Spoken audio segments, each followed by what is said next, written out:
प्रभात कुमार परिड़ा सभापति पलाशुनी दुर्गा पूजा समिति 1985 मसीह आम पूजाटी आरंभ होता से आम बापा दादा बड़ भाई मैंने बुझुते सी 18 वर्ष पूजा बुझिया भितर आमको हैंड ओवर देते आम 23 वर्ष है पूजा बुझीचु ए वर्ष आमर मुख्य आकर्षण थिला म्यांमार पैलेस गेट जहाँकि म्यांमार गेट जेपरी होता है से सदृश कलिकतार 180 जन कारीगर आसी दिन राति काम निपुण भाव कम कर चलते से सुंदर भाव या गेट को आमर षष्ठी पूजा हुए षष्ठी पूजार बेलबरणी कर सप्तमी पूजा हुए सप्तमी पूजा बेलबरणी सर सप्तमी पूजा चली था सप्तमी पूजा होम यज्ञ सुरुखुरी पालित परदिन अष्टमी पूजा होता है माँ मैंने व्रत रखी था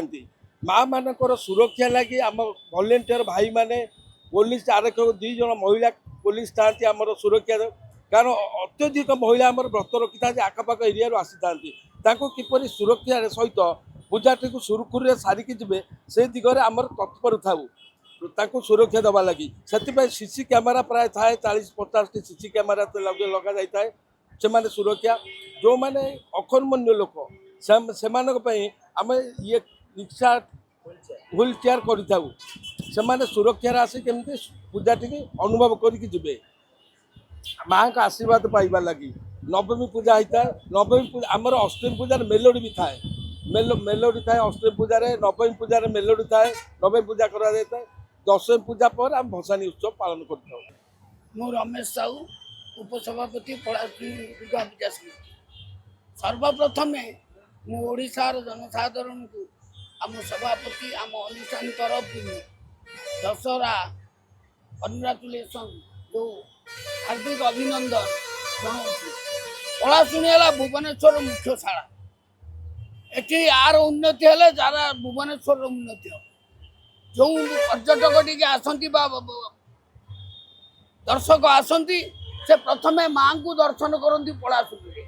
कारण पलाशुनी मूर्ति मेढ़ अपूज्य सुंदर तेणु से निजे देखी सारापर हुए तो से भितर को जाती कि घर को जाती मुझे किंतु गोटे कथा जेहेतु ये जातीय राजपथ कर अवस्थित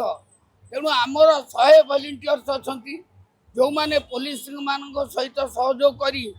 सुरुखुरी काम चल चलती आपण कहले सांस्कृतिक कार्यक्रम गत काली ये पाला चला आज सांस्कृतिक मेलोडी अच्छी आगामी दिन काली मेलोडी हम एवं दशहरा दिन आमर भसाणी आम रेडी हबू तेणु आम कौन रखिनी मेन कथा हूँ जितेबाला आम प्रथमे पूजा करूँ से बजेट था 1 लाख टंका 1985 मसीहा वर्तमान बजेट आसिकी 41 लक्ष पहुँचला ये हूँ आमर जो सभापति नेले 23 वर्ष काल शासन माने पूजा कले समय जो विचित्र सहयोग से सहयोग आज पलाशुनी ए जगार पहुँची पारी।